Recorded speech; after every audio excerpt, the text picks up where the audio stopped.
Bom, então já estamos gravando oficialmente aí, boa noite a todos e também cumprimento todos que vão assistir a aula aí depois, certo?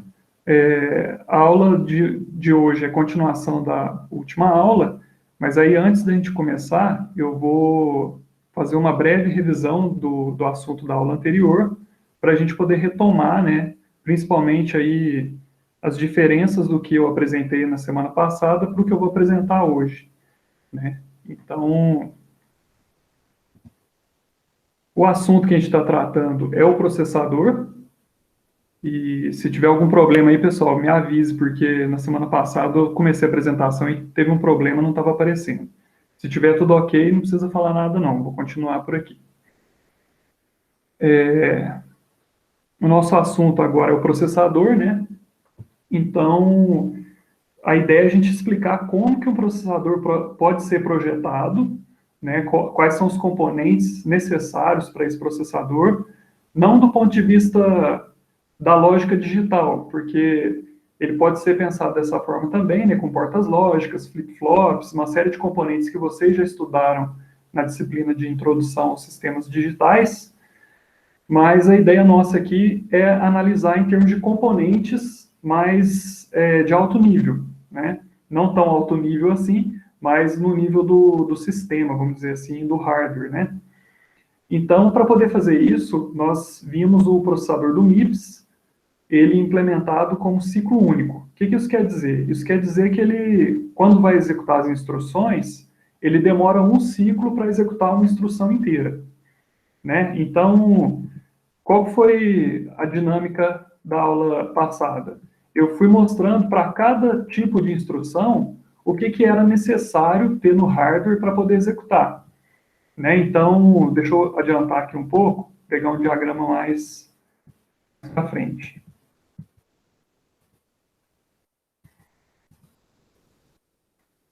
Esse diagrama aqui, ele é o diagrama que nós vimos já com os três tipos de instruções que a gente analisou na aula passada. Deixa eu só mudar aqui. O que tem, basicamente, na grande maioria, né, se não todos os processadores aí, vão ter estruturas parecidas com essa que eu estou mostrando para vocês. Tem um componente responsável por armazenar o endereço da próxima instrução a ser executada, ou seja, o endereço da instrução que vai começar naquele momento, na instrução atual.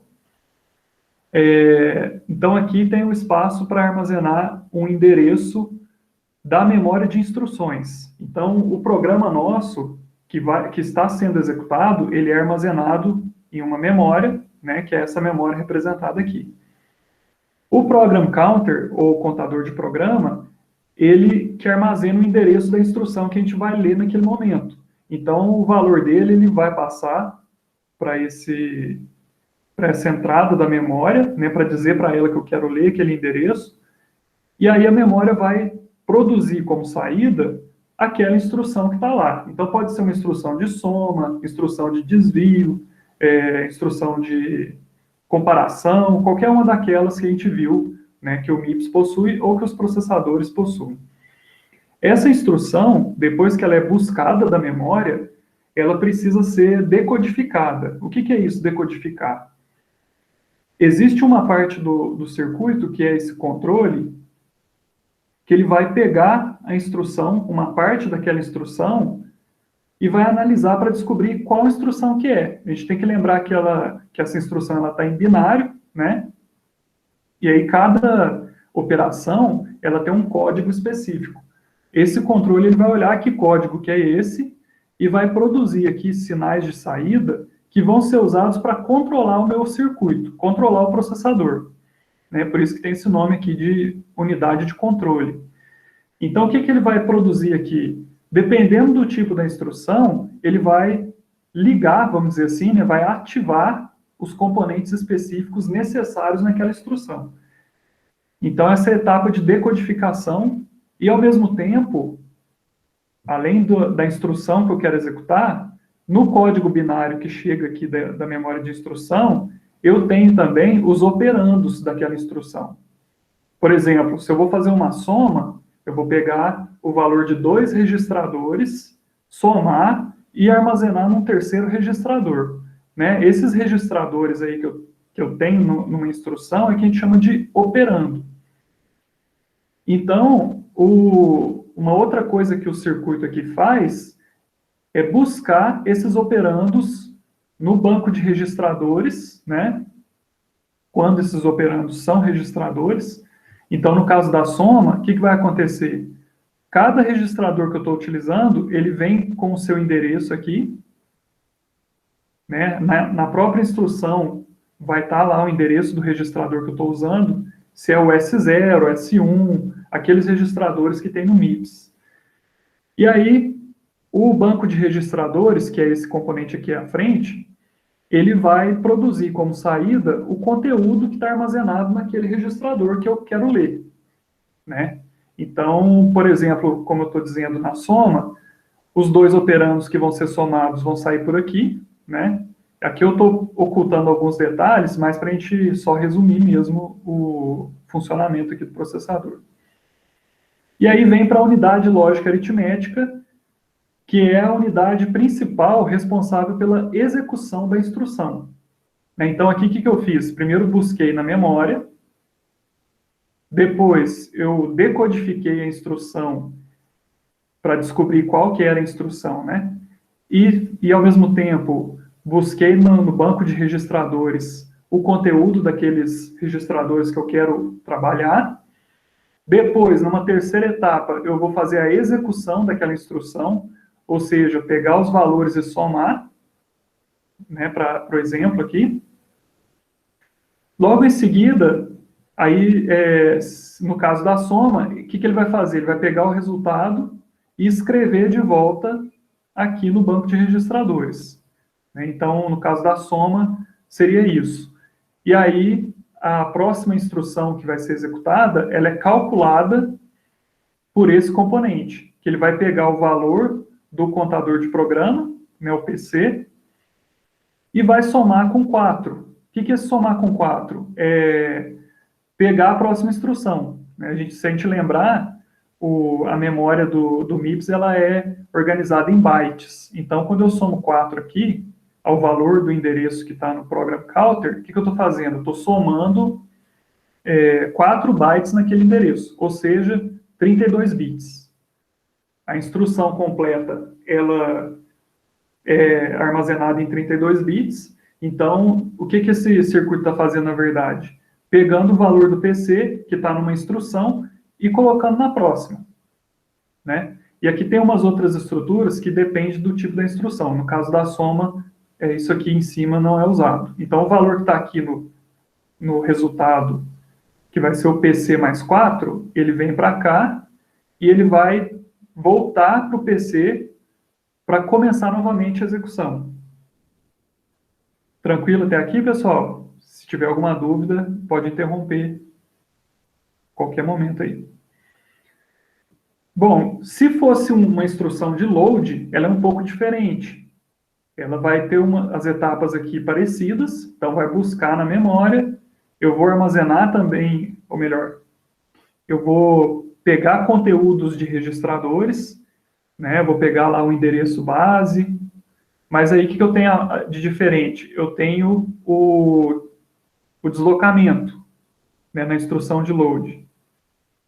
Então, o deslocamento que eu vou somar o endereço base, ele vai chegar por aqui, né, ele chega com 16 bits, passa para 32, né, e aí ele chega na unidade lógica aritmética para ser somado com o endereço base. Então, o deslocamento somado ao endereço base vai me dar o endereço de memória que eu quero ler, na instrução de load. Então, quando chega nesse ponto aqui, a instrução de load, ela vai usar mais uma coisa, que é essa memória de dados. Por quê? Qual que é a função da instrução load? É carregar no registrador um conteúdo que está em determinado endereço de memória. Pode ser, por exemplo, uma posição de um vetor. Né? O vetor está lá na memória, e aí o que eu tenho que fazer? Eu quero acessar a posição V7, né? Vamos supor que o vetor chama V, e eu quero acessar a posição 7 dele. que eu vou fazer? Vou pegar o endereço base do V, que está no registrador, somar com o deslocamento, que é 7 posições, para poder saber qual que é o endereço daquela posição do vetor lá na memória.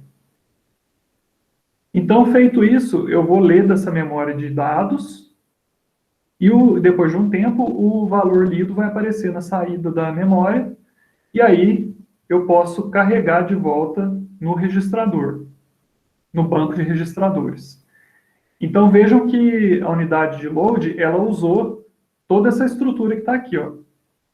Então, além de ter as etapas de busca da instrução, decodificar a instrução, que é descobrir qual que é, buscar os registradores, executar alguma operação na unidade lógica aritmética, eu também tenho que ler o valor na memória de dados.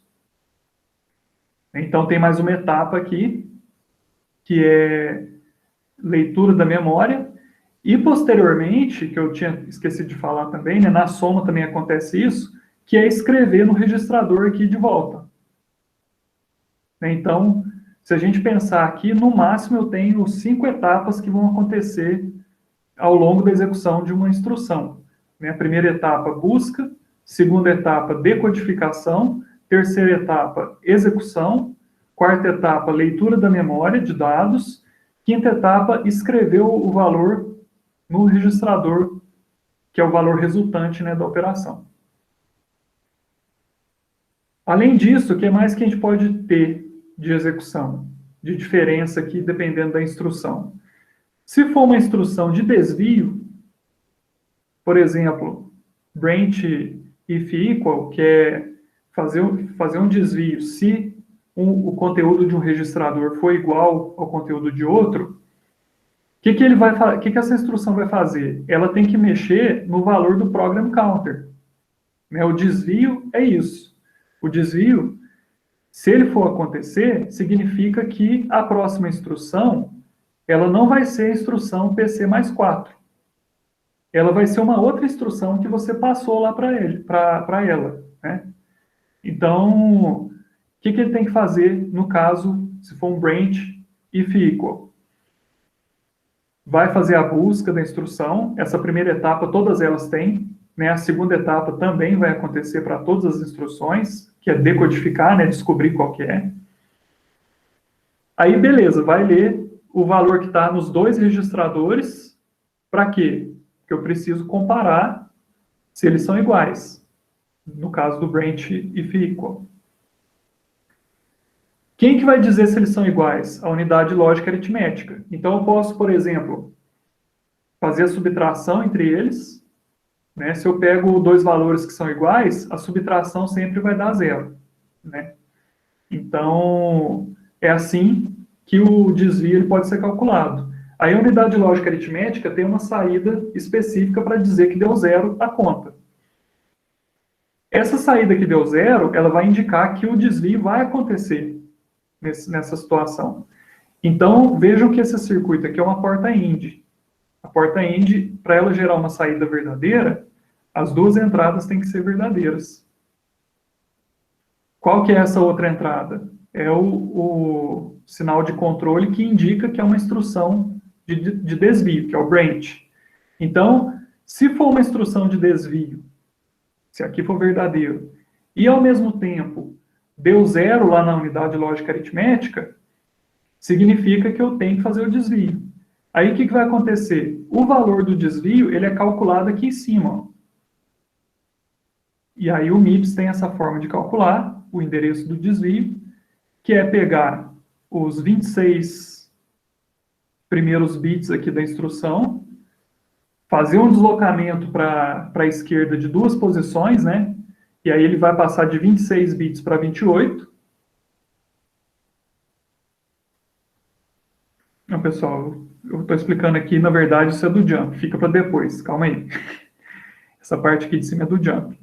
No caso do branch, ele também vai calcular esse desvio, só que não é aqui. É aqui na frente, ó. Tá? Então, tudo que eu falei é verdadeiro, só que em vez de ser aqui, vai ser nessa outra parte. Então, vamos retomar agora como que ele vai calcular esse desvio no caso do branch. ele pega os 16 bits aqui da instrução, vem por aqui, ó. Ele vai passar por essa extensão de sinal, que vai pegar e transformar de 16 bits para 32, e aí esse valor vem para cá, é deslocado 2 casas para a esquerda, preenchendo com 0 nas 2 casas à direita. Isso aqui é a forma de...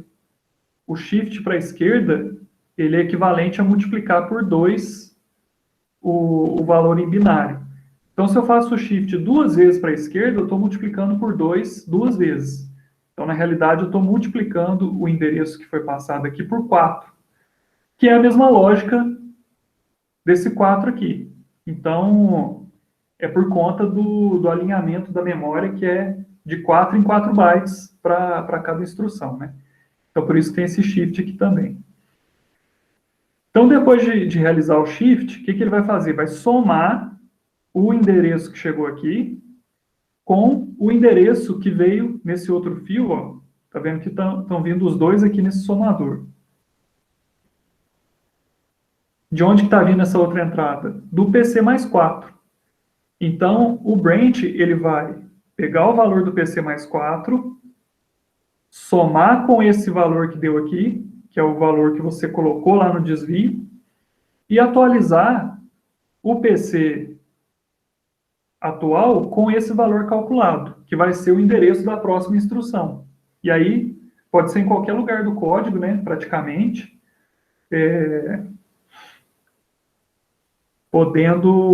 aliás, substituindo o valor que seria a instrução seguinte, vai ser uma outra instrução lá do código. Deu para entender, pessoal? Dei só uma viajada aqui nessa parte, porque, como estava destacado aqui, eu acabei me confundindo. Bom, então, o outro tipo de instrução é o jump, que era o que eu estava explicando aqui em cima. O jump, ele também é parecido com o desvio, né? Só que a diferença, ele é um tipo de desvio também, só que ele é um desvio incondicional. Ele não depende de comparar nada. Diferente do branch, que ele tem uma comparação, por exemplo, se os registradores têm conteúdos iguais. O jump, e aí entra na dúvida da Ana Flávia, né? Que é o seguinte, como que ele vai funcionar aqui? Ele tem o circuito para ele, que está aqui em cima, então ele vai pegar os bits do endereço que eu quero calcular, né, que vem na instrução, que são os bits de 25 até 0. Os outros bits, de 31 até 26, eles são usados para indicar o código da instrução, né? Então, por isso que eu não uso ele aqui em cima. Fez o shift para a esquerda 2 casas, então vai de 26 para 28. O que faz depois? Eu vou pegar os 4 bits mais significativos do PC mais 4, que são os bits de 31 a 28, e vou concatenar nos bits que chegaram aqui do deslocamento, formando um endereço de 32 bits.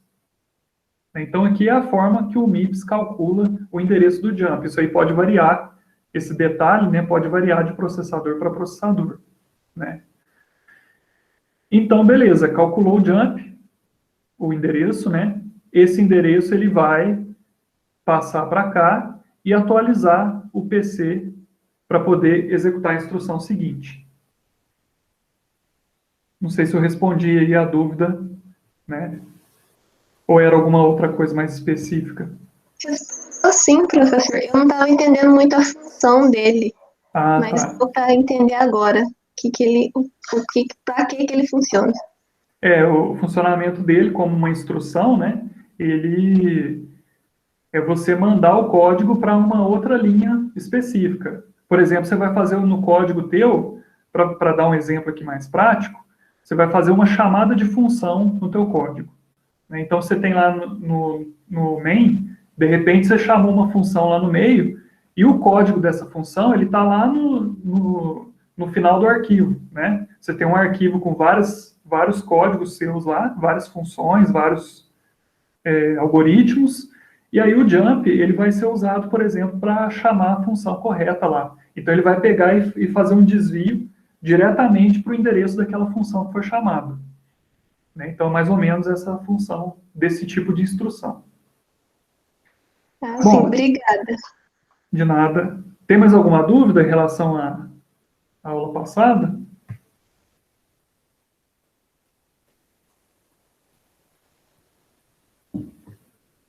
Bom, gastei um tempinho aí revisando, mas eu acho que vale a pena, né? Porque nem todos que estão vendo agora estavam presentes na aula anterior. Resumindo aqui, quais que são as vantagens desse hardware que eu acabei de mostrar, no caso do MIPS, né? De ciclo único. Primeira coisa, facilidade de implementação. Por que ele é fácil de implementar? Porque, como ele considera que cada instrução vai executar no ciclo inteiro, ele não tem que preocupar, por exemplo, se tem outra instrução utilizando aquele circuito naquele momento, porque não vai ter. Sempre, em cada ciclo, só tem uma instrução executando e beleza. Então, a simplicidade e a facilidade dele é por conta disso. Só que aí, por outro lado, como desvantagem, ele vai ser ineficiente. Porque dependendo da instrução, né, ela não vai usar todos os componentes do circuito.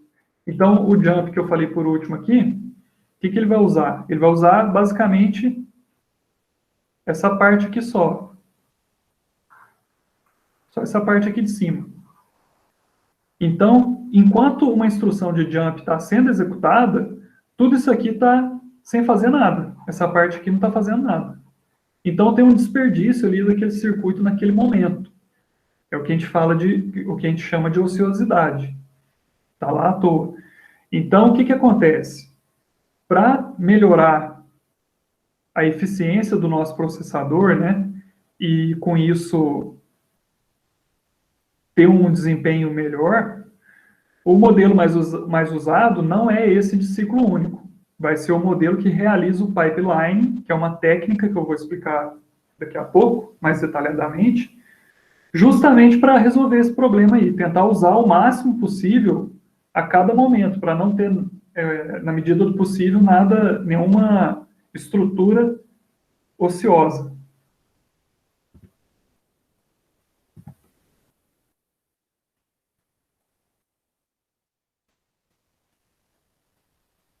Deixa eu dar uma olhadinha aqui no chat, se não ficou nenhuma dúvida aí. Ó, tem mais pessoas. Boa noite aí para quem eu não tinha dado boa noite ainda.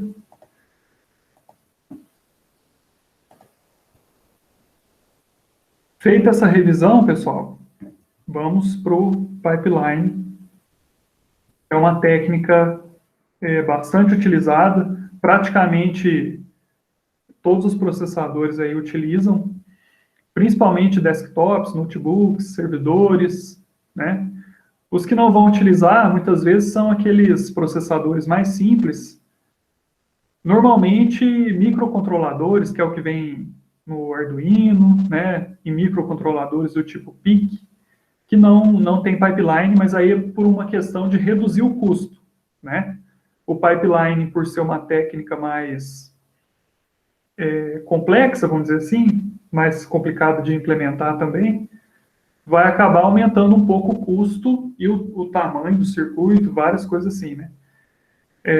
Então, muitas situações onde o objetivo é reduzir o custo, pode ser que o processador não tenha essas estruturas. Mas, de um modo geral, o pipeline está presente aí nas arquiteturas. Então, nós vamos ver como que funciona essa técnica, vantagens, problemas que existem, né, porque não é simples implementar isso daí.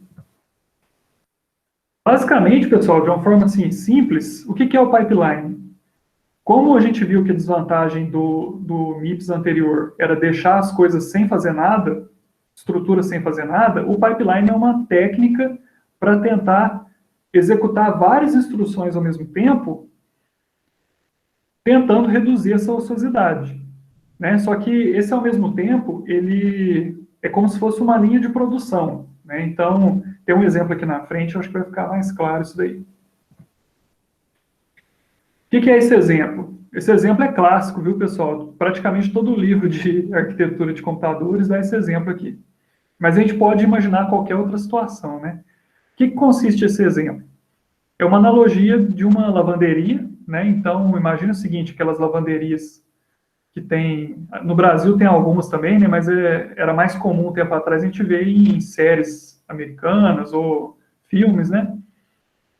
Que é aquela lavanderia que é comum, várias pessoas utilizam, e supondo aqui que a gente tivesse 4 pessoas querendo utilizar.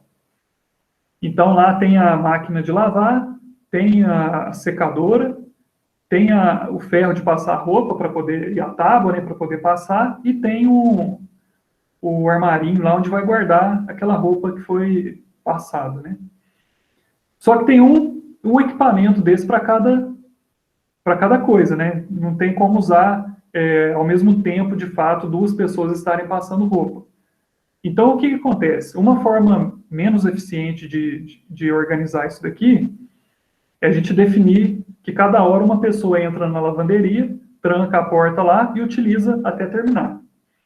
Então, a primeira pessoa, ela chega, por exemplo, às 6 da manhã, 6 da tarde, utiliza a máquina, logo em seguida põe na secadora, passa as roupas e guarda. Aí, 4 horas depois, aqui na verdade são 2 horas, né? Está dividido em pequenas partes aí de meia hora. Então, 2 horas depois, ela termina, sai da lavanderia, vem a próxima pessoa. A próxima pessoa vai lá, faz a mesma coisa, libera para a terceira e a quarta pessoa utiliza. Resumindo aqui, 2 horas da manhã, as 4 pessoas terminaram de fazer o processo todo aí que seria lavar a roupa e deixá-la pronta para usar, né? Como que seria uma forma de a gente melhorar isso? Em vez de uma pessoa ficar lá até terminar, na hora que a primeira pessoa finalizou o uso da máquina de lavar, que é esse azulzinho aqui, ela já pode liberar a máquina para a segunda pessoa, concordam? Então, pronto. Seguindo essa ideia, eu consigo ter várias tarefas, né, ou várias pessoas utilizando ao mesmo tempo o sistema como um todo. E aí, com isso, pessoal, eu consigo aumentar o que a gente chama de vazão do sistema. O que é a vazão? É a quantidade de tarefas que eu consigo terminar por unidade de tempo. Vejam que o tempo aqui... O computador está travando, que é uma beleza. Vejam que o tempo é bem menor do que na situação de cima. Se eu começar aqui às 6 da tarde, eu vou terminar às 9h30, desse jeito. Então, tem uma economia muito grande aí, né? Se a gente contar aqui quantos slots de tempo foram utilizados, aqui em cima eu tenho, se não me engano, 16 slots de tempo. E aqui embaixo eu tenho 7. Então, de 16 unidades de tempo, eu consegui reduzir para 7, menos da metade, com essa situação aqui que está sendo dada como exemplo, né? Tranquilo, pessoal? A ideia do pipeline é essa, é bem simples, né? Basicamente, a gente tentar, na hora que terminou de usar uma parte, já libera para a próxima, para não ficar segurando lá. O que a gente pode observar aqui? O tempo de cada pessoa continuou o mesmo, certo? Quanto tempo que demorou para a pessoa A começar e terminar aqui, né? Foi o mesmo tempo que estava lá em cima, 2 horas. Né? Então, cada pessoa aqui ficou 2 horas na lavanderia processando as coisas lá. Mas então, quer dizer, o tempo de execução não mudou. O que mudou foi a vazão. Significa que eu estou conseguindo finalizar mais coisas na mesma unidade de tempo do que na opção de cima. Então, isso aqui que a gente analisou é a mesma coisa que vai acontecer no processador. Só que, em vez de ser máquina de lavar, máquina de secar, esse tipo de coisa, vão ser aquelas 5 etapas que eu falei anteriormente. Então, antes só aqui de mostrar como que é no processador mesmo, tem alguns conceitos importantes a gente falar. Cada etapa do pipeline, ela é chamada de estágio. Então, no exemplo anterior, nós tínhamos aqui 4 estágios nesse pipeline, né, que são as 4 possibilidades aqui de utilização, né, de equipamentos, vamos dizer assim. Aqui eu já falei, né, vai melhorar a vazão. E aí, qual que é a situação ideal? É a gente tentar manter o pipeline, a gente chama de manter o pipeline cheio. O que é isso? É você tentar manter todos os componentes funcionando ao mesmo tempo, o maior tempo possível. Nesse exemplo aqui, só nesse instante, ó, que os 4 estavam sendo usados. Antes desse instante, eu estava usando aqui só parte dos componentes, e depois também. Se eu conseguir manter por muito tempo todos eles ocupados, eu vou ter um ganho de desempenho equivalente a 4 vezes, ou seja, equivalente ao número de estágios. Né? Pensa o seguinte, se eu tenho... Vamos imaginar que é um trabalho... Vocês estão fazendo um trabalho lá que é ler um livro e resumir, né? Parecido aí com o roteiro de estudos, né? Vocês vão ler um livro e resumir 100 páginas do livro, por exemplo. Uma única pessoa vai demorar um certo tempo ali para ler essas 100 páginas e resumir. Se eu colocar 2 pessoas que têm a mesma produtividade, eu vou demorar metade do tempo, né? Se eu colocar 3 pessoas, a tendência é que eu demore um terço do tempo original. E assim por diante. Então, nesse exemplo que eu falei, né, a quantidade de aumento do desempenho que eu vou ter vai depender do número de pessoas, proporcionalmente. A mesma coisa vai funcionar com os estágios de pipeline, né? Se eu tenho 4 estágios, a tendência é que eu consiga ter um ganho de desempenho de até 4 vezes em relação ao tempo sem o pipeline.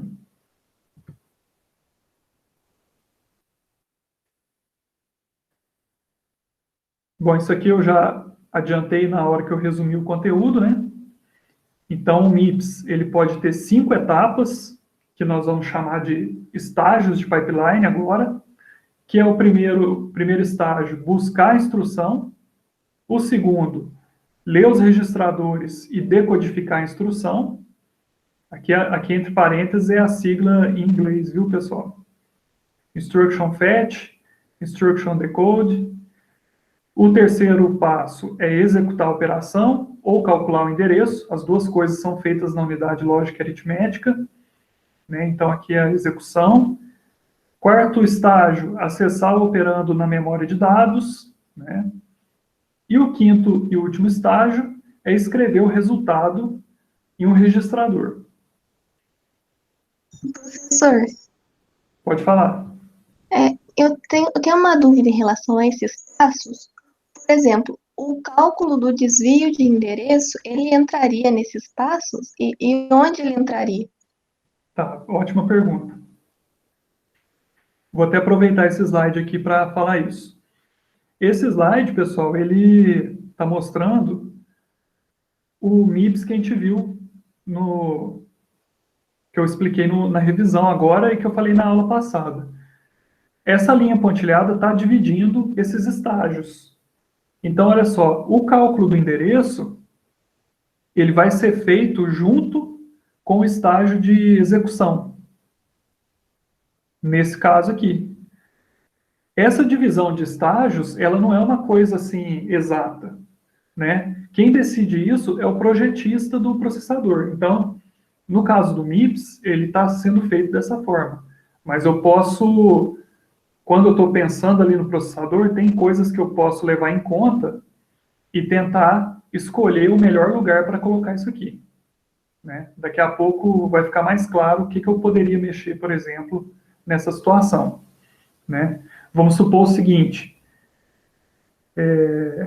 Não, depois eu falo, que senão eu vou adiantar o assunto que está um pouquinho para frente aí. Mas tem formas de decidir, né, no projeto onde que é o melhor lugar para colocar as coisas, né? Então, no MIPS vai estar junto com a execução o cálculo do endereço aqui. Tá? Então, aqui em cima, ó, execução, o que ele vai fazer? A própria execução e também cálculo de endereço. Tá? Aqui também ele aproveitou o estágio da decodificação para fazer a busca nos registradores. Né? Então, eu posso ter mais de uma tarefa sendo executada no mesmo estágio. Né?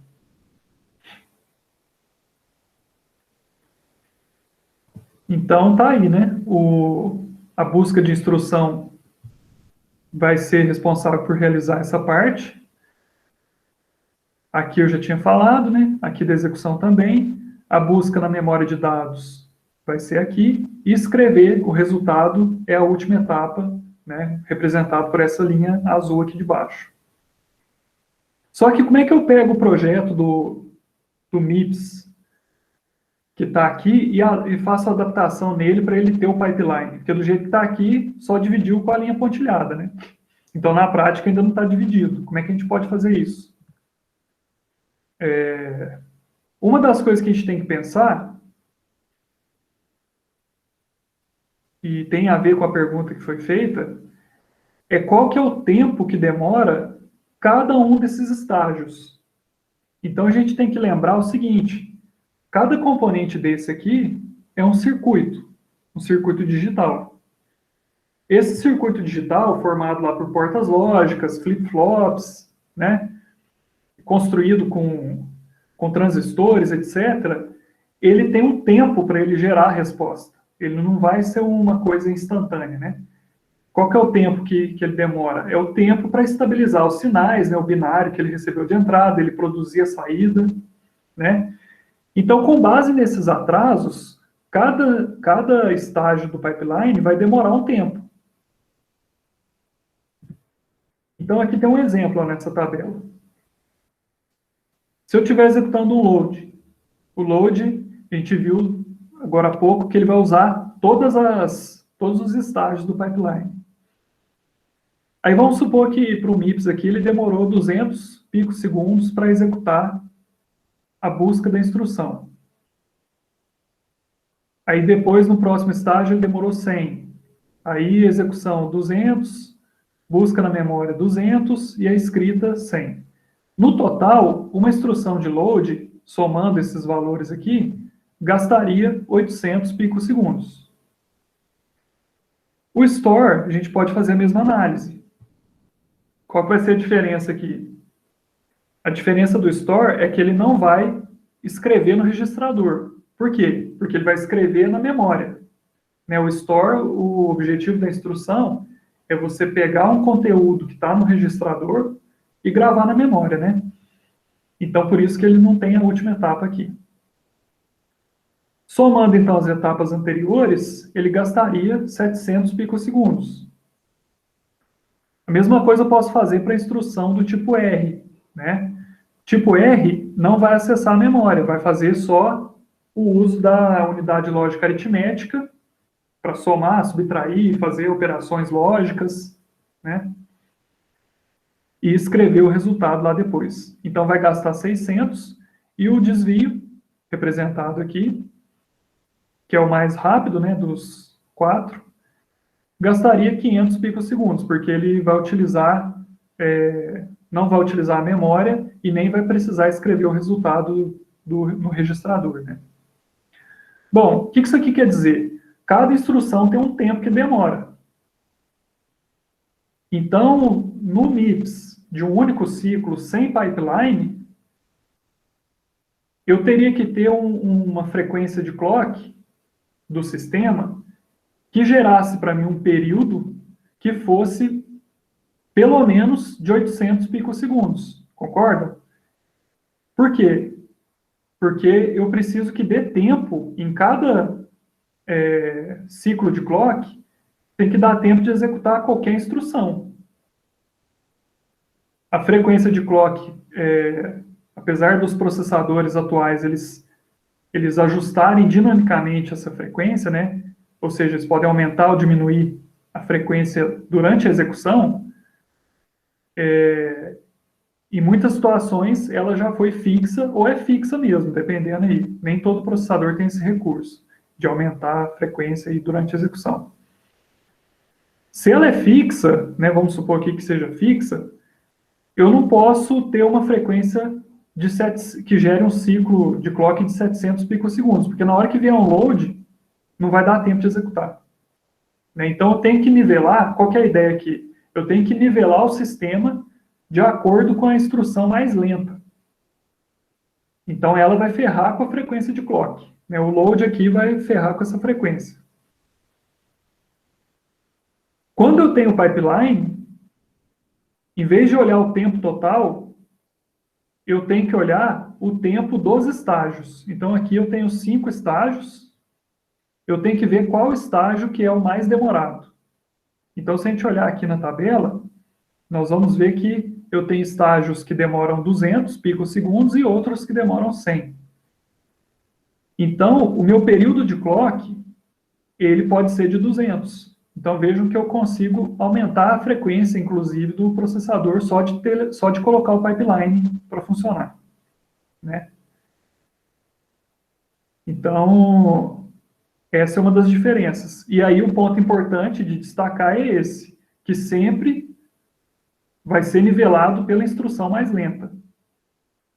Então, voltando um pouco na dúvida que foi gerada aqui, como é que eu faço para definir onde que eu coloco esse shift, por exemplo, esse cálculo de endereço? Eu posso aproveitar aqui, por exemplo, eu posso analisar o circuito e ver onde que eu vou conseguir ter um tempo de estágio menor, para não prejudicar a frequência de clock do sistema como um todo. Então, de repente, quando o projetista do MIPS analisou, ele viu que aqui era uma boa opção, que não ia influenciar, não ia piorar o tempo. Né?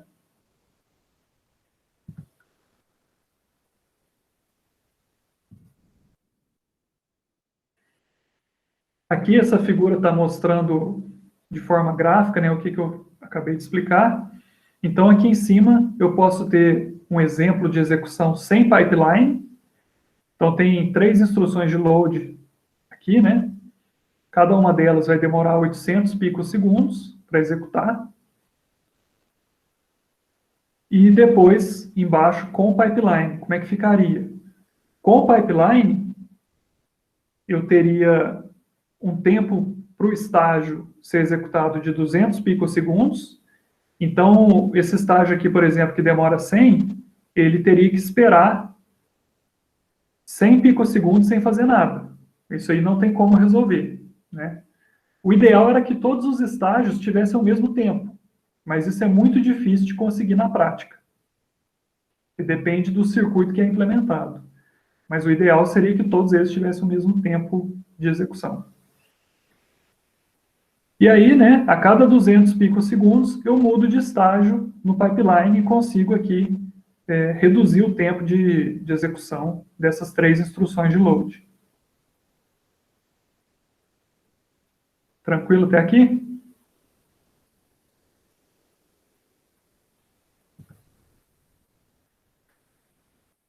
Bom, então, o conceito de pipeline, agora mostrando o MIPS, né, de verdade, mostrando aqui com o exemplo da instrução dele, ele funciona dessa forma. Né? O que pode acontecer de problema nesse pipeline? Um dos problemas é quando, eu vou detalhar daqui a pouco, né, mas um dos problemas, por exemplo, é se a instrução aqui, imagine essa primeira instrução começa a executar, e aí vamos supor que não fosse um load aqui. Vamos supor que fosse uma soma, que eu preciso do valor que eu li antes para fazer a soma. Na hora que eu começar a executar aqui, o resultado da instrução anterior não vai estar pronto. Então, eu não consigo executar essa instrução de baixo até que a de cima termine. Esse é um problema. E tem alguns outros que eu vou falar daqui para frente, né? Esses problemas do pipeline, eles são chamados de hazards, ou traduzindo aí, né, como conflitos. Ele costuma ser traduzido dessa forma, conflitos no pipeline. Então, são situações como essa que eu dei de exemplo, onde eu não consigo executar a instrução seguinte, porque eu preciso de alguma coisa que não foi feita ainda, que está sendo feita. Como estão acontecendo coisas ao mesmo tempo ali, essas situações vão inevitavelmente surgir. Existem 3 tipos desses conflitos. O primeiro deles é referente à estrutura do sistema, então são conflitos estruturais. Eu tenho conflitos de dados, que é quando eu preciso de um dado que não está pronto, e conflitos de controle, que é quando eu tenho desvio no meu código e pode causar problemas também. Vou mostrar em detalhes cada um deles. O hazard estrutural, ele tem a ver com o seguinte. Deixa eu voltar aqui para o diagrama do MIPS. Se a gente reparar, o MIPS ele tem 2 memórias. Memória de instrução e memória de dados. Isso aqui é uma vantagem, né, que se assemelha àquela arquitetura Harvard, que coloca 2 memórias separadas, né, uma para o programa e outra para os dados do programa. Por que isso é bom? Se eu tivesse uma única memória para armazenar tanto dado quanto instrução, muitas vezes a memória só permite que uma leitura seja feita de cada vez. E aí eu não conseguiria ler uma instrução ao mesmo tempo que eu estou lendo um dado da memória. Então, nessa situação, o que eu teria que fazer? Esperar a instrução que está lendo da memória terminar de ler, para que eu venha com a instrução seguinte e faça a leitura dos dados. Então, já estragou o pipeline, porque eu tive que esperar um tempo que não estava previsto, né, para aquela instrução anterior executar e eu conseguir utilizar. Como é que eu resolvo esse problema se eu tivesse uma única memória? Tendo 2. Né? Mas aí são 2 memórias no hardware do processador. Né? Não confundir, por exemplo, com ter 2 chips de memória RAM, por exemplo. Né? Que pode ajudar também em muitas situações, mas aqui a gente está falando da memória que fica dentro do processador mesmo. Lá no chip do processador. Então, se eu tiver 2 memórias lá dentro, eu consigo executar mais coisas ao mesmo tempo. Se eu não tivesse, no caso aqui do MIPS, poderia ocorrer o que a gente chama de hazard estrutural. O hazard estrutural, o jeito que a gente tem de resolver é mudando o projeto do circuito. Né? Se o circuito está pronto, eu não consigo resolver o hazard estrutural. Teria que mexer no próprio projeto aí. Certo? Então, sempre que tiver algum problema no pipeline, que é por conta de não ter um circuito que poderia ter a mais, é o que a gente chama de hazard estrutural. O próximo conflito é o hazard de dados. E aí, quando que vai acontecer? Esse tipo de conflito ele acontece quando a instrução que eu quero executar, ela depende do resultado da instrução anterior. Então, aqui tem um exemplo, né? Deixa eu só mudar o ponteiro. Aqui tem um exemplo onde eu estou fazendo uma soma. O que vai acontecer aqui? O registrador S0 vai receber a soma de T0 com T1, não é isso? Logo em seguida, o que eu quero fazer na linha de baixo? Eu quero atribuir ao registrador T2 o resultado da subtração de S0 pelo T3. Veja o seguinte, Para que essa conta de baixo aqui aconteça, eu tenho que terminar de cima. Porque senão, como é que eu vou ter esse valor aqui do S0 para usar na conta de baixo? Quando eu estou no MIPS sem pipeline, isso aí não é problema nenhum. Por quê? Porque ele vai executar a primeira instrução inteira. Na hora que terminou isso aqui, ele vem para debaixo e está lá pronto o resultado do S0, tranquilo. Só que quando eu tenho pipeline, deixa eu ver se aqui na frente ele mostra. Quando eu tenho pipeline, a instrução de soma, ela vai fazer o primeiro estágio, busca da instrução, vai decodificar, aqui eu vou colocar os estágios todos, né? Faz a execução, o estágio de memória não vai fazer nada aqui, e o write back, que é escrever o resultado da conta no registrador. A subtração vai começar aqui uma etapa na frente. Né? Aqui ela não está executando, nesse começo aqui. Depois que a soma desocupou essa parte, aí a subtração vai começar. Buscou a instrução, beleza. Decodificou, beleza. Só que agora vai executar. Como que eu vou executar, sendo que a soma ainda não fez essa parte aqui, que é escrever no registrador?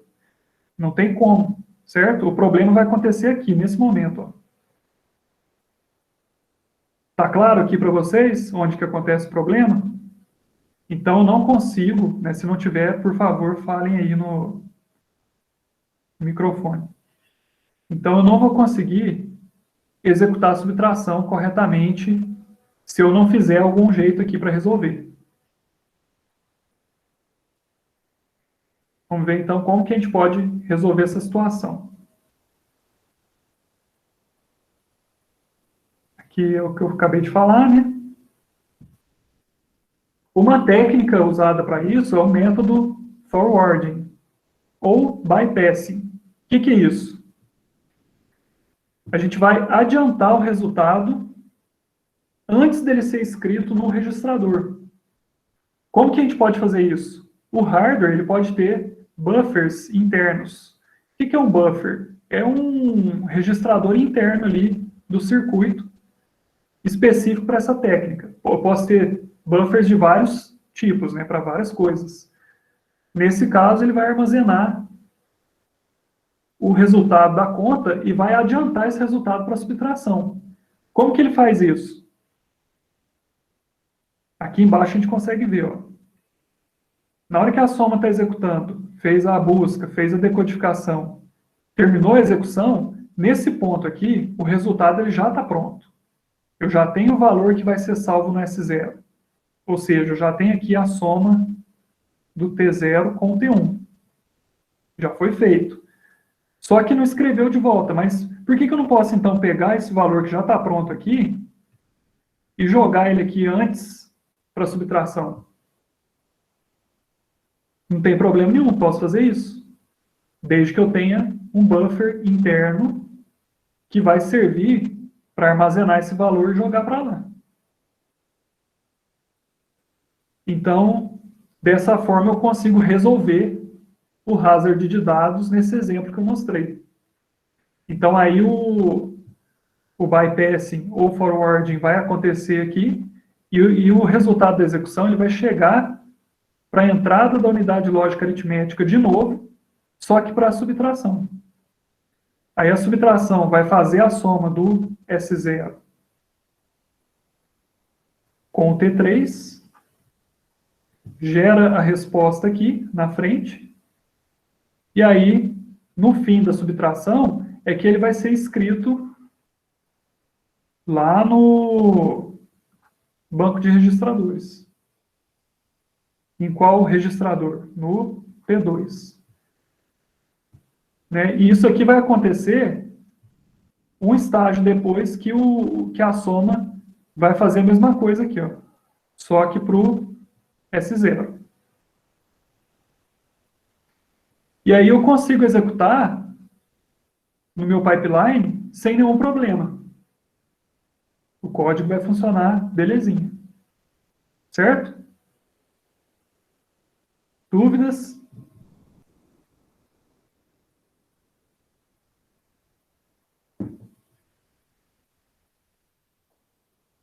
Bom, só que esse hazard de dados, ele pode acontecer nessa situação, mas tem uma situação que é um pouquinho mais chata, que não é tão simples de resolver. Mas também não é muito complicado, podem ficar tranquilos. Que é o seguinte, quando eu tenho um load, e logo em seguida eu vou usar o que eu estou lendo da memória aqui. Então, vamos supor que eu vou ler conteúdo lá da posição 32 do registrador T0. Então, eu vou ler esse conteúdo aqui, salvar no S0, e logo em seguida eu quero utilizar o S0 para fazer uma soma.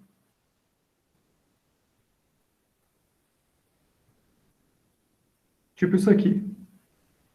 Essa situação vai gerar um problema um pouquinho pior do que o anterior. O que vai acontecer?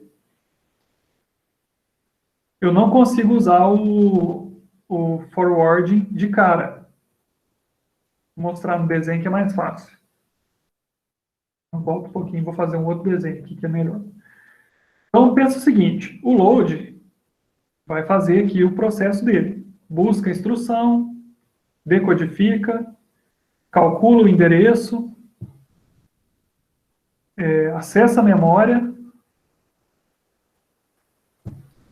naquele endereço que foi calculado e escreve no registrador. Certo? A soma, o que ela vai fazer? Vai começar aqui, ó. Faz a busca, decodifica e aqui vai executar. Dessa vez, o resultado ele não vai estar pronto aqui, ó, igual no exemplo anterior. No exemplo anterior, ele estava pronto nesse momento aqui. Se eu voltar, vocês vão relembrar. Ó. Tá vendo? Ó? Depois da execução, o resultado já estava pronto. E aí eu consegui adiantar para cá. Aqui deu certo porque era uma soma e uma subtração, né? Eram operações mais simples, menos demoradas. O load, quando ele chegou aqui, ele só calculou o endereço, ele não pegou o dado ainda da memória. Ou seja, o dado da memória ele fica pronto aqui, ó. Aqui que ele está pronto. Só que eu não consigo no pipeline fazer um adiantamento, fazer o forwarding para trás, desse jeito aqui, ó. Que aqui a gente está desenhando um diagrama de tempo. Né? Então, nesse instante de tempo, eu executei essa instrução. No próximo instante, fiz isso aqui. No instante seguinte, fiz esse. E assim por diante, né? Quando eu chego nesse instante, eu não consigo voltar para o instante anterior, para adiantar para cá. Né? Aqui não tem como fazer isso porque seria voltar no tempo. Então, não é possível fazer isso no pipeline. O que eu tenho que fazer? Aí que entra o que está chamando aqui de pipeline stall, que é a bolha, traduzindo aí como uma bolha. Eu vou colocar aqui, em vez de realizar a soma direto, aí não tem jeito, eu vou ter que perder tempo aqui.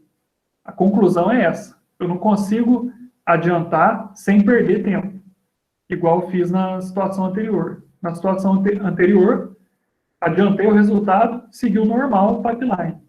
Aqui não. Aqui eu tenho que ter uma bolha aqui no meio. O que é essa bolha? É o que a gente chama de no operation.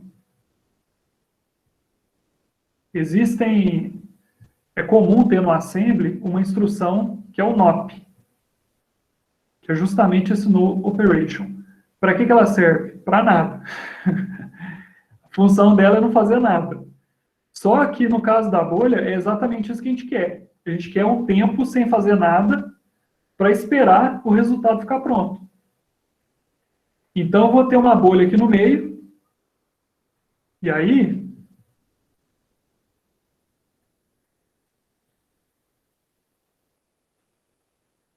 essa bolha, ela vai entrar no lugar da soma.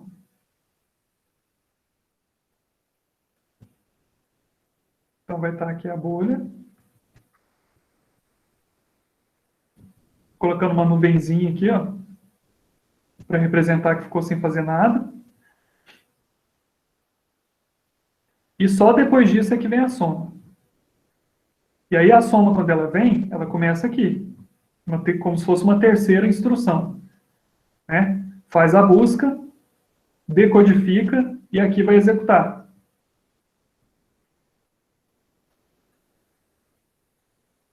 Vejam que agora eu consigo pegar esse resultado da memória, que está pronto nesse momento, e jogar para cá. Agora eu consigo ir para frente, não preciso voltar no tempo aqui. Que seria um problema muito mais difícil de resolver, né? Então, agora eu consigo utilizar a técnica anterior, que é o bypassing, né? Só para relembrar aqui. Ou forwarding. Ou mesma coisa. Então, nesse caso de hazard de dados no load, eu vou ter que usar as duas coisas. Eu vou ter que usar uma bolha para depois fazer o bypassing. Tranquilo?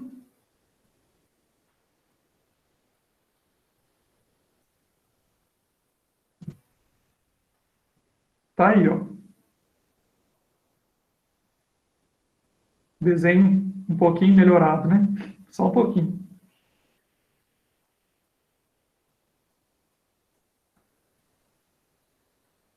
Não é a única forma de resolver esse hazard de dados. Porque, olha só, aqui eu estou perdendo tempo, né? Estou gastando um tempo ali do processador que ele vai ficar ocioso, porque essa bolha aí não executar nada. Geralmente, né, os códigos, eles têm várias instruções. Aqui eu estou dando um exemplo pequeno que só tem duas. Mas se eu tivesse uma outra instrução no meu código que não tem nada a ver com essas duas, que pudesse ser executada em qualquer ordem, sem influenciar o resultado do programa, né? Que eu pudesse pegar ela, tirar do lugar original dela e jogar aqui, ia ser melhor, não ia? Por quê? Porque em vez de ficar à toa, eu pego e executo essa outra instrução que não tem nada a ver. Não vai depender de nada do load.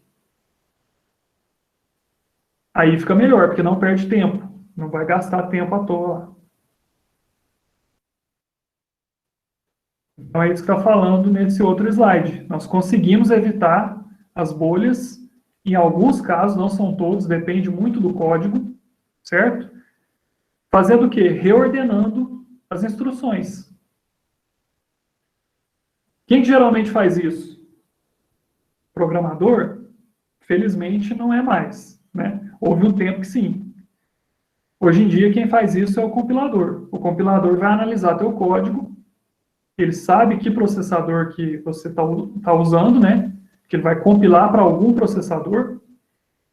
Então ele sabe quais são os estágios de pipeline, sabe tudo do processador, né? Para poder gerar o código. E aí o compilador vai ter os algoritmos dele para poder analisar teu código e ordenar da melhor forma possível para tentar otimizar a execução. Então veja esse exemplo aqui. Vamos fazer um pouquinho o papel de compilador. Vamos supor que eu tenho lá no meu código essas duas instruções, né, essas duas linhas. A recebe B mais E e depois C recebe B mais F. Como que isso aqui poderia virar um assembly supondo que todas as variáveis estejam na memória? Então eu tenho que buscar essas variáveis da memória. Como é que eu faço a busca? Load, usando a instrução de load. Então primeiro estou carregando aqui o B, por exemplo. Aqui eu carrego B no registrador P1. Depois eu carrego o E no registrador T2. E aí eu venho fazer a soma de quem? B mais E. A gente acabou de ver no slide anterior que isso aqui vai dar problema. Por quê? Porque eu estou querendo usar o E na instrução de baixo, sendo que ainda não foi buscado da memória. Então, aqui tem uma bolha. Aqui vai ter que ter na verdade, né, aqui tem um hazard de dados. Certo? Onde mais que tem aqui? Vamos ver. Aqui é um store. O que eu vou fazer? Vou pegar o valor do A e salvar na memória. Né? Então, aqui não tem problema. Eu já somei o A aqui em cima, vou salvar na memória. Depois, o que eu tenho que fazer aqui embaixo? Load do F. Né? Então, eu estou carregando o F aqui nessa linha, no registrador T4. Logo em seguida, vem outra soma. Quem que eu estou somando aqui? O T5, que é o C, vai receber o valor do T1. Quem que é o T1? O T1 está lá em cima, é o B. Mais o T4, que é o F. O T1 já foi buscado lá em cima, então aqui embaixo ele não vai ter problema mais. Quem que vai gerar um problema? T4. T4 ainda não está pronto. Então aqui vai ter outro hazard. Como que eu poderia resolver esses dois hazards? Reordenando as instruções. E aí, evitando a bolha, a inserção da bolha. Alguém tem alguma ideia aí?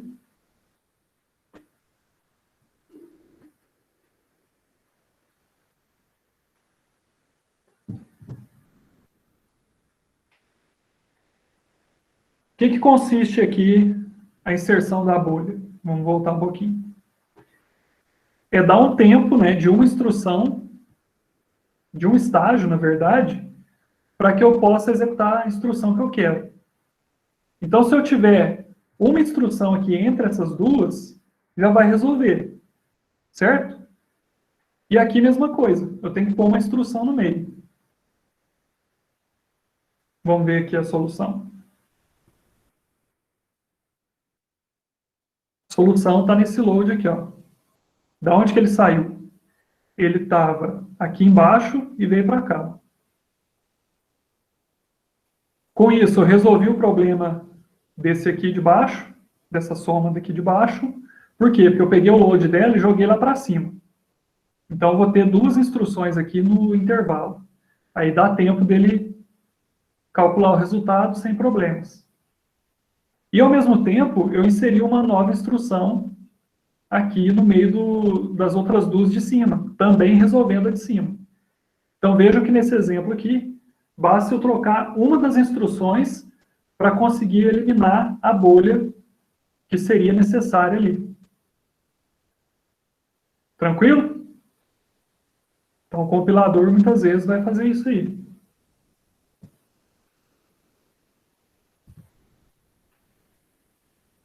Só ficar de olho na hora, para não passar muito tempo aí, né? Bom, a gente está no último conflito, né? O último tipo de conflito, que são os hazards de controle, ou também chamados aqui de hazard de desvio. Quando que vai acontecer? Ele vai acontecer quando eu estou no pipeline, normalmente, aí vem uma instrução de desvio, né? Imagine aqui, vou fazer uma soma, né? Aí ela começa, está lá fazendo todo o processo. Depois aqui vem um branch, que é o desvio. O que acontece com o desvio? Nesse caso, é um desvio condicional. Isso significa que ele depende de uma condição. Qual condição aqui? Que dois registradores têm um conteúdo igual. Eu não sei se vai ser igual ou não, até executar. Então, o que eu vou fazer? Vou começar aqui também, né? Ele vai querer executar tudo.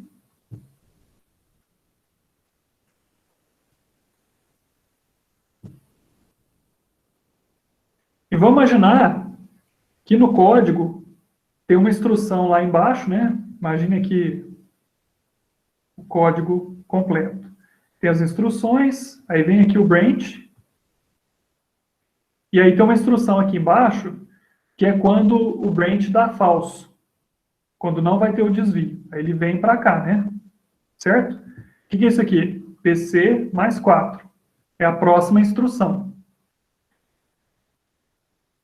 Só que quando o branch dá verdadeiro, aí eu não sei para onde que eu vou, depende do código. Pode ser que eu vou lá para baixo, vem para cá, ó. Então aqui seria, no caso do branch ser falso. Se ele é verdadeiro, pode ser que eu venha para cá, dependendo do código. Então aqui já não vai ser mais o PC mais 4. Aqui eu tenho um problema. Qual que é o problema? Eu não sei qual que é a instrução seguinte ainda, na hora de começar. Porque quando que eu vou saber? Vou saber aqui, ó. Nesse momento aqui. Aqui que eu sei se foi verdadeiro ou falso. Então, na hora que eu preciso buscar a instrução seguinte, eu ainda não tenho essa resposta aqui. Aí é um jogo de sorte ou azar. Pode acontecer, vamos supor que eu vou buscar o PC mais 4. Aí eu começo, faço lá, eu vou colocar aqui, ó, PC. Só apagar isso aqui.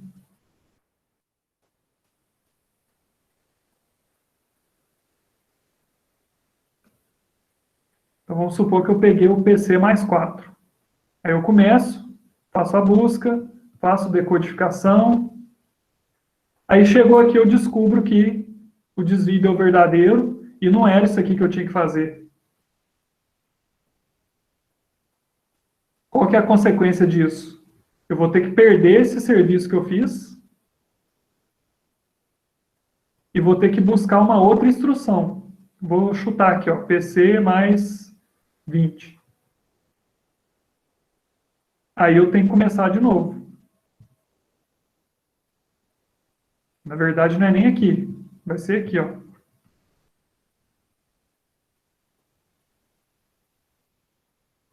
Essa situação, pessoal, é que é o hazard de controle. É um conflito que acontece naturalmente por conta do desvio que pode ter no código. É impossível, não tem como saber aqui nesse momento, o processador, né, não tem como saber nesse momento qual a instrução que ele vai pegar. Como que a gente pode resolver isso? Existem técnicas para tentar diminuir esse problema. Eu posso adicionar uma bolha, que seria equivalente a esse tempo que eu perdi aqui, né? Então, o que eu posso fazer? Em vez de começar a fazer antes, eu espero terminar. Espero aqui o branch definir a situação, né? Para depois começar a execução. Então, aqui, dependendo, nesse exemplo, ele inseriu só uma linha de bolha, né? Mas nessa situação real aqui que eu mostrei, eu precisaria de 2 linhas de bolha. Certo? Para poder ter um espaço aqui de 2 estágios. Então, dependendo do processador, eu vou ter que ter várias bolhas, na verdade, até ter o resultado do branch. Resolve? Resolve. Mas ficou bom? Não, não ficou bom. Está perdendo tempo. Né? E o objetivo aqui com o pipeline é reduzir o tempo. Então, se começa a ter um monte de bolha, um monte de situação desse tipo, eu vou perder o desempenho. E aí, qual que é o problema disso? O problema disso é que eu fiz um hardware violento lá, cheio de recursos, com pipeline e tudo mais, e aí, por conta da bolha, eu estou perdendo tudo isso que eu fiz, né? O projeto que eu fiz lá, bom, do circuito, ficou ruim porque o código não está ajudando. Então, como que a gente poderia repensar aí a situação para não ter que utilizar a bolha ou tentar diminuir o máximo possível essa quantidade de bolhas?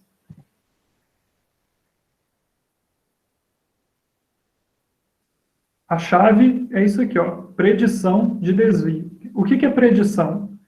Na verdade, é tentar fazer uma previsão se o desvio vai acontecer ou não. Tem até aqui o desenho de uma bola de cristal, né? Representando essa adivinhação aí que pode ser feita. Então, eu posso utilizar técnicas, algumas mais sofisticadas, outras nem tanto, para tentar adivinhar se o desvio vai ser verdadeiro ou falso.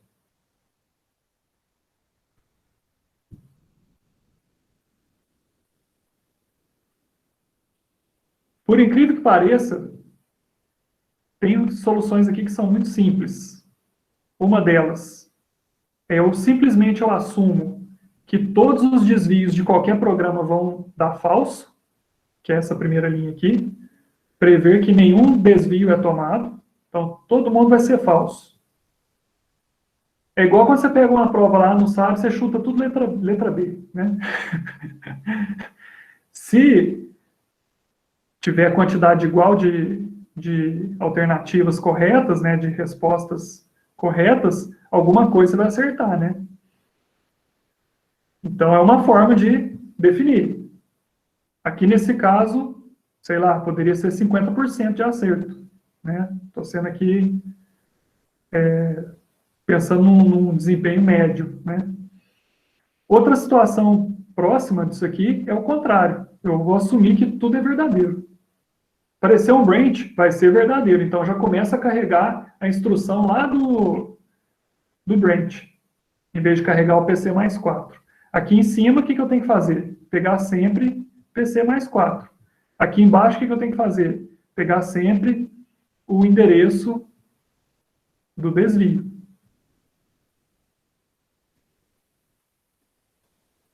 Uma outra técnica é tentar calcular uma porcentagem de acerto, aliás, uma porcentagem de desvios que são verdadeiros e que são falsos. Então, aí eu tenho a probabilidade, né, vamos supor aqui que 80% dos desvios são verdadeiros. Então, eu sei que eu tenho uma chance maior de acertar se eu falar que é verdadeiro, né? Tranquilo aqui? E aí, outra coisa que às vezes é difícil de acreditar, o desempenho dessas duas técnicas aqui de cima, muitas vezes não são tão ruins perto dessa outra aqui, ou pode ser até melhor. É engraçado isso. Mas a gente consegue entender de alguma forma dependendo do código. Quer ver? Ó? Vou pensar aqui. Vamos imaginar um código que é muito comum. For, i começa em 0, i menor do que 1000, e mais. Aí tem lá as instruções, beleza. O que vai acontecer aqui? Quando isso aqui virar em assembly, né, vai ter uma comparação para saber se o i é menor do que o 1000. Logo em seguida, vai ter um branch. O que esse branch vai fazer? Se isso aqui for verdadeiro, o desvio vai fazer o que com o código? Se o i é menor do que 1000, ele vai fazer isso aqui, ó. Ele vai pegar no fim do loop e vai voltar para o começo, né? Se o desvio for verdadeiro. Se o desvio for falso, o que ele faz? Ele vem para cá, que é a instrução seguinte, PC mais 4 em relação a essa última aqui. Qual dos dois vocês acham que vai acontecer mais vezes? Essa condição da verdadeira ou da falsa? A maioria das vezes vai dar verdadeiro, certo? Eu vou ter 1000 vezes dando verdadeiro, e só uma que vai dar falso. Então, para muitas situações, simplesmente chutar que todos os desvios são verdadeiros vai ter um desempenho muito bom. Porque a maioria dos desvios eles são colocados no código lá para acontecer, né? Principalmente nos loops. Então vejam que muitas vezes essa técnica é muito simples, mas vai ter um desempenho excelente lá na prática, né?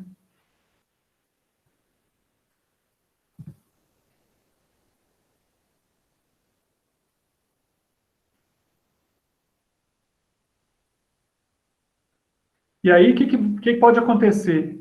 Se por acaso a minha previsão deu errado, aí eu vou ter que inserir bolhas para poder corrigir aquele erro do desvio, né, que foi o que eu mostrei anteriormente.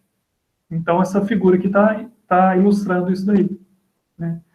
Aqui é o caso onde dá certo, aqui em cima, a previsão foi correta, então não tem problema nenhum no pipeline. Se ela der errado, o custo que eu vou ter é perder um intervalo de tempo ali. Tá? Então, se eu consigo ter uma taxa de acerto boa, vale a pena pelo custo que eu vou ter se der errado. Né? Então, beleza. No exemplo anterior aqui, 1000 situações eu acertei, só uma que eu errei. Então, naquela uma que foi errado, eu vou pagar esse preço. Sem problema, tá bom. Né? Melhor do que isso aqui, tá difícil.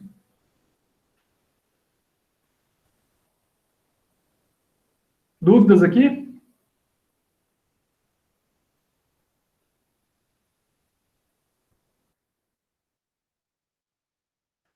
Bom, aí a gente tem técnicas mais avançadas, eu vou citar elas aqui rapidamente, que é, por exemplo, fazer a predição de desvio de forma dinâmica. O que isso vai fazer? Ele vai considerar, o circuito ele vai considerar as características do programa que está executando naquele momento. Essa solução que eu mostrei antes, essas três aqui, eram estáticas. O que isso quer dizer nesse contexto?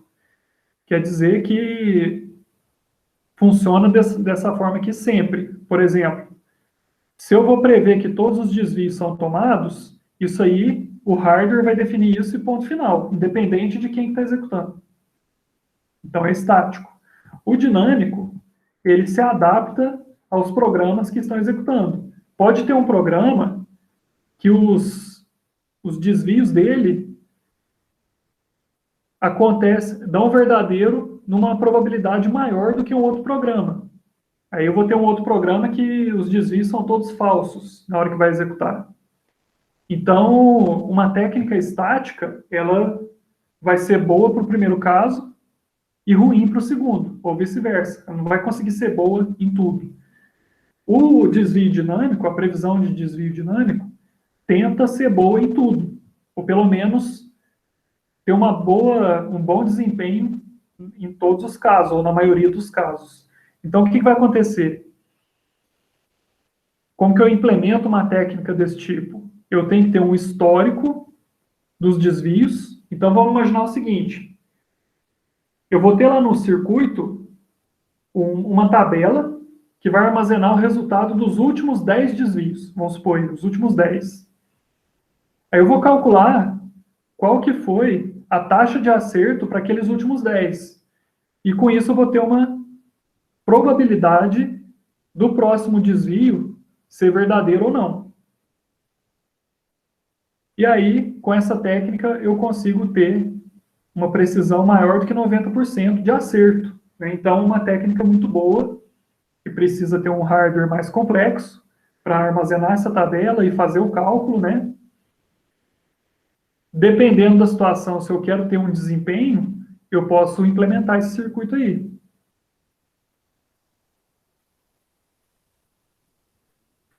E uma outra técnica é o que a gente chama de desvio adiado, que é trocar a ordem das instruções, parecido com o que a gente fez antes, né, de mexer na ordem, para que eu execute uma instrução ali também que não vai influenciar, e com isso eu consiga ter o tempo necessário para saber se o branch vai ser verdadeiro ou falso. Então, em vez de ter uma bolha aqui, ó, eu coloco uma instrução qualquer que não influencia aqui, né, de outro trecho do código, sei lá, né, para executar, e aí ela executa, dá tempo de ficar pronto, continua normal. Então é uma outra forma de resolver a bolha, né, para aquelas situações onde eu quero evitar de qualquer jeito perder tempo. Mas aqui depende do código, né, não é qualquer código que dá certo.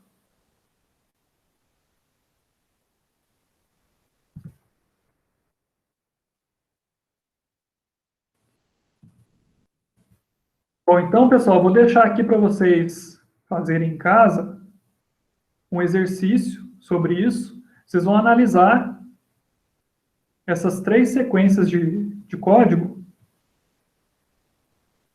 e ver onde que acontecem os problemas, né, os hazards, e como que pode ser resolvido. Se vai ser resolvido com forwarding, se vai ser resolvido com bolha, se tem como reordenar, certo? Então, tem algumas situações aqui que vão dar problema, e aí para vocês verificarem se vocês entenderam bem o conteúdo, né? Resolva esse exercício. Não vale ponto, tá? Mas, assim, é importante vocês fazerem para fixar o conteúdo e também para se preparar um pouco para o questionário final, né? Vão ter algumas questões desse tipo aí, provavelmente. Então, já aproveitem aí para entender o mais rápido possível esse conteúdo. Em resumo, para a gente finalizar, o pipeline é uma técnica para explorar o que a gente chama de paralelismo, o paralelismo é executar coisas ao mesmo tempo. Só que é um tipo de paralelismo entre as instruções. É um paralelismo de bem baixo nível.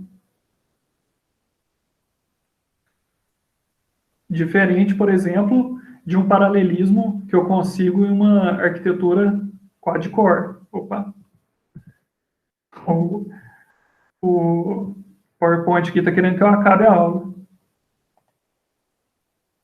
Calma aí que tem 4 minutinhos ainda.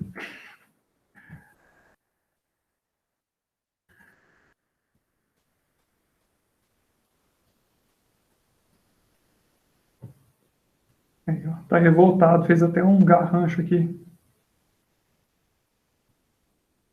Como a gente apanha dessas coisas, né? Bom, voltando, ó.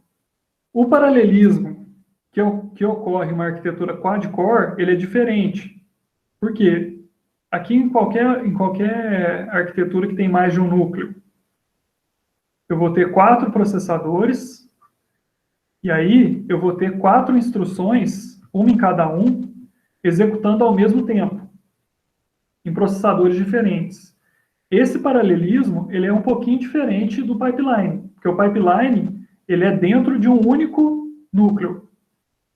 Dentro de um único núcleo, eu vou ter aqui uma instrução fazendo isso, a outra começou um pouquinho depois, e aí vai seguindo o pipeline, né? Então, vejam que, além do pipeline, eu posso ter outras formas de paralelismo que aí fogem do nível que a gente está vendo aqui nessa aula. É o nível mais acima, né, na hierarquia do processador e do sistema. Certo? E aí, nesse caso, quando eu tenho multiprocessadores, o paralelismo, ele é explícito. Né? Quando eu estou fazendo, não sei se vocês já programaram alguma linguagem que tem paralelismo, multithread, esse tipo de coisa. O que acontece? No código, você tem que falar, eu quero que esse trecho de código execute num core, esse aqui no outro. Você tem que ter alguma forma de dizer isso. Nem sempre é assim, como eu falei, mas de alguma forma você tem que dizer que tem o paralelismo lá. Então, por isso que a gente fala que é explícito. O pipeline, o programador não precisa nem saber daquilo. Ele vai escrever o código dele normal. sem nada de diferente. Quem vai resolver isso daí, para ele, é o compilador junto com o próprio processador na hora da execução, né? O compilador ele pode ajudar na reorganização das instruções e o processador, na hora de executar, ele faz o que ele tem que fazer também, né? E aí, né, junto com a parte da memória, que é muito importante também, o pipeline, ele é um dos principais fatores aí para influenciar o CPI. Lembra, né, do CPI? É o ciclo por instrução.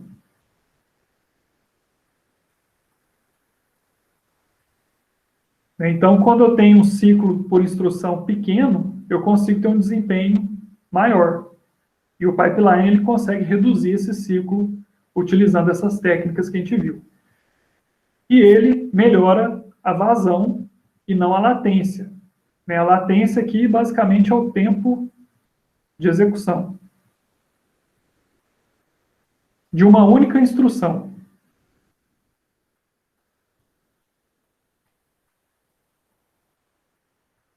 Que é naquela analogia que a gente viu da lavadora de roupas, né, da lavanderia. Cada pessoa demorou 2 horas para fazer o processo inteiro, né? Só que eu consegui terminar todo o processo das 4 pessoas muito mais rápido do que se eu fizesse sem pipeline. Então, o que eu estou melhorando ali? A vazão, que é terminar mais tarefas por unidade de tempo, apesar de cada tarefa continuar tendo seu tempo normal, como se não tivesse um pipeline. Tranquilo, pessoal?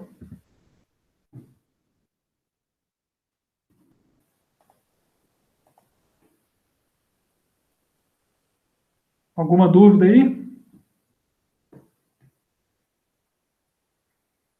Tá tudo certo?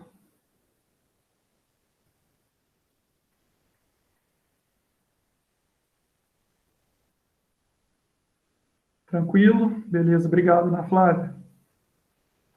Pessoal, então com isso eu finalizo, né, o conteúdo de hoje. Resolvi gravar essas aulas para complementar o material que está lá no campus, né? Por ser um conteúdo que às vezes gera muita dúvida por conta desses diagramas todos, né? Toda essa parte do hardware em si, né? É um pouco confusa, então eu gosto de fazer essa aula mais detalhado, né?